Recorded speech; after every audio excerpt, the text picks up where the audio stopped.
turtle? One of the strongest Pokemon ever. I mean, we've had the Devil, a genetically modified Pokemon that can Mega Evolve, the leader of the legendary Titans, and not to mention literal god, and now we're adding to the mix a turtle that's a disc? Fair enough. The second part of the Pokemon Scarlet and Violet DLC is finally out in its full glory, and at some point I'm going to do a full analysis on the Teal Mask and the Indigo Disk together, but today let's discuss the major talking points from the new DLC, the Indigo Disk. However, to do that, there are going to be spoilers. If you have not managed to play through the game so far, play through it, come back, and hit play.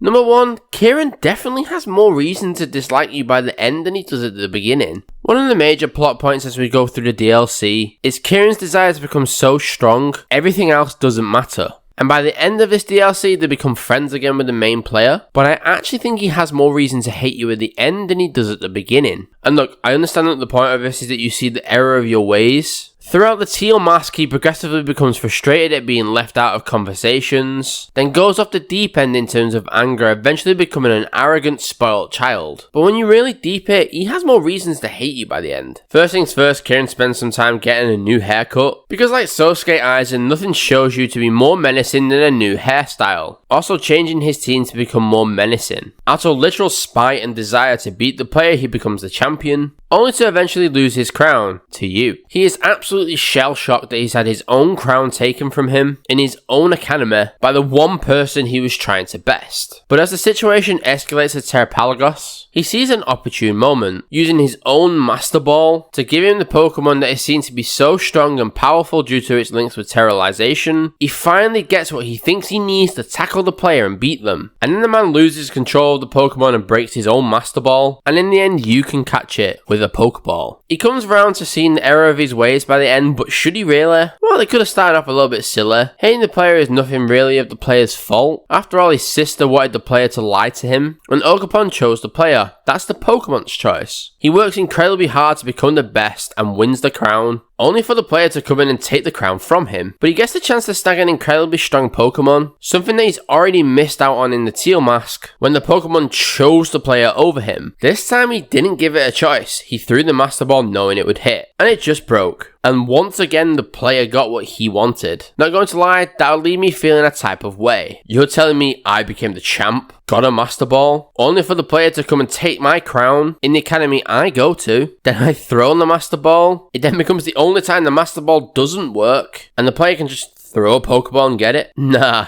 no chance. It would definitely be on site. Should he have hated the player before? Not sure. Does he have more of a reason to hate the player by the end? 100%. Talking point number 2, it's looking like the Unova remakes are becoming more and more of a reality. Now, I do mention it a lot, but I did do a video on Generation 5's remakes not too long ago, where I discussed not really wanting them. To keep a long story short, though, do go watch that video as it really does help out my channel. I've always felt resource-wise and time-wise the care it probably deserves will not be given, and it's probably best to remember what was than getting something that isn't at 100%. After Brilliant Diamond and Shining Pearl, which in general I do not feel satisfied the fanbase as a whole, Generation remakes are a hot topic and definitely split opinion overall. While we've had some good ones, with the most recent one being a bitter taste for some, it's always going to be something in the works. And Black and White when released was a bit contentious, to say the least. Love Now, the original idea to have a completely new generation with no access to old Pokemon, definitely annoyed a lot of people, though the eventuality of Dexit definitely replaced that anger. And with the Indigo Disk being set in Unova as the Blueberry Academies in the region, it leads to a lot of natural references that can be done without it feeling like they're trying to tell us something. For example, the adapted and changed music that was in the original that is now in Scarlet and Violet. There seems to be a confirmation that Drayton is the grandson of Drayden, the Dragon type gym leader from Generation 5, which further explains why he uses Dragon types as well. Lacey seems to be Clay's daughter, the ground type gym leader from Generation 5, which explains why she uses an extra drill in battle. The references and the nods make sense in terms of the region that they fit in, but I do think now it's time to switch our attention to the most likely next releases for the Pokemon series, the Gen 5 remakes. With this DLC technically being the third game now, that is going to be it for Generation 9. So we have have to look forward to the future. And the natural progression is to look forward to the Gen 5 remakes, which seem to be next. If you think about it, Fire Red and Leaf Green came out in 2004. 5 years later was Heart Gold and Soul Silver. 5 years after that was Omega Ruby and Alpha Sapphire. 4 years after that was the second remake of Generation 1, the Let's Go games. And then 2 years after that was Brilliant Diamond and Shining Pearl. On average, that's about every 4 years for a new Pokemon remake. And currently we are over 2 years since the last one. It is the most imminent release next. Do I expect an announcement soon? Honestly, I don't know. But Yuna is our next trip for a remake or a potential Legends game. And it's time to prepare for that. Whether it's on the Switch or on the next generation of consoles, who knows? Point number 3. It shines in its general interactions. Something I think the Indigo Disk does really well is definitely the dialogue and interactions between the characters within the Blueberry Academy. For example, the interactions between Drayton and Carmine. It's pretty clear there's some sort of beef there, after all she just calls him the worst. Or Drayton literally mocking Kieran not long after he's just been defeated by the player. Or is it that everything just kind of revolves around Drayton? No, but seriously, the interactions between the characters really adds a lot of layers to the world. They don't feel like cookie-cutter people who just battle and that's it. There's some layers to the people who are attending the academy, and that's very important because it makes you feel like you're actually there. Point number 4, the performance issues of Generation 9's forte. It's gonna sound like a broken record for some. For others, it's the worst part of the game, but for everybody, it's a constant. I just don't think in general the performance has improved enough to warrant giving that side a pass. Even in the first 5 or 10 minutes when I started playing the DLC, I was running into issues and problems that like slow down, so on and so forth. This generation in general is going to be marred with the performance issues, and look, performance isn't everything. It's a core element of the series, but not the be all and end all. However, that doesn't mean we give it a pass for what is a very difficult and unnecessary problem that after a year plus of release you really hope would be fixed by now, especially in gaming in 2023, for such a big franchise. And the final talking point number 5, it's a net positive for the generation. I think the worst place we could be for the franchise is if the DLC did not add anything worthwhile. It's important to remember DLC has now replaced the third game. Gone is Crystal, Emerald and Platinum. We are now on a DLC format only. So it's important the additions to the series really add to the franchise. In the past this would involve revamping old areas. Now we focus on completely new areas. The fact of the matter is the DLC has a pretty cool legendary, allows for a lot of legendaries to return. The Blueberry Academy is a good idea. I actually quite like the characters involved. There are a multitude of extra features that can help you, including the ability to just fly and not glide. Heck, now you can roam as a Pokemon from the Pokemon's perspective. There's a lot of good to come from this DLC. Do I think it's up there with the best in terms of additions? That remains to be seen. But at a very minimum, I would say it's a positive addition to the series. So what does everyone else think of the Indigo Disk so far? Are you enjoying it? Do you think it's good? Let me know in the comments. Make sure to like and subscribe as it really helps out my channel. And stay tuned for a full analysis on both DLCs. Bye guys.